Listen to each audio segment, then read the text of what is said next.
Добро пожаловать на Кыргыз-планет! Сегодня мы разберемся, почему продукты в Кыргызстане такие вкусные, что даже туристы улетают с чемоданами, набитыми курутом, каймаком и тяжелыми подарками для родственников. Ну, а если вы кыргыз, вы просто знаете, горный воздух плюс чистая вода плюс добрые люди равно вкусная еда.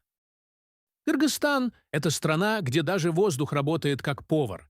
Горный климат делает продукты более насыщенными, трава питательная, пастбища чистые, животные счастливы, ну почти счастливы до встречи с бешбармаком.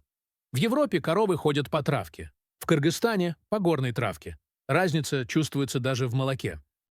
Вода из горных источников настолько чистая, что если налить ее в бутылку, иностранцы спрашивают, а почему она прозрачнее, чем в супермаркете? Благодаря такому составу воды растут овощи и фрукты, которым даже фотошоп не нужен. Томаты яркие, абрикосы сладкие, яблоки такие, что можно снимать рекламу без реквизита. Джайло– это натуральный VIP-санаторий для скота. Экологично, просторно и ни одного хищного маркетолога рядом. Поэтому мясо получается мягким, ароматным, без химии. Туристы часто спрашивают, почему ваш бешбармак вкуснее? Ответ прост. Кыргызские коровы едят только чистую горную траву, поэтому мясо получается таким ароматным и нежным. Курут– это маленькая бомбочка вкуса, которую кыргыз придумал еще до холодильников, микроволнок и вообще до электричества. Айран– натуральный энергетик. Пил, и все, можешь хоть на Алатоо бежать. Каймак– это деликатес, который нельзя есть ложками. Но кыргызская душа все равно ест ложками. В Кыргызстане полностью органически вырастить еду– это не тренд, а случайность. Климат сам делает всю работу.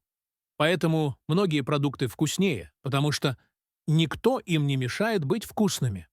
Без гормонов, без ускорителей, без улучшителей. Улучшитель– это сама природа. Дыня от Базар-Каргона? Сладкая как комплимент в комментариях. Черешня из Сык-Куля, сочнее, чем турецкая. Абрикосы из Джети-Агыза. Туристы спрашивают, можно еще килограмм или 2? Или можете сразу ящик оформить? Секрет номер 1. Кыргызская бабушка. Если она готовит, все, можно открывать ресторан «Мишлен». Секрет номер 2. Традиции. Все готовится медленно, с уважением, с душой. А когда еда готовится от души, она вкуснее любой диеты. Так что, друзья, вкусные продукты в Кыргызстане – это не чудо. Это природа, люди, традиции и чистый климат. Если вы кыргыз, гордитесь. Если вы турист, приезжайте и пробуйте. И помните, в Кыргызстане вкусно все, даже воздух.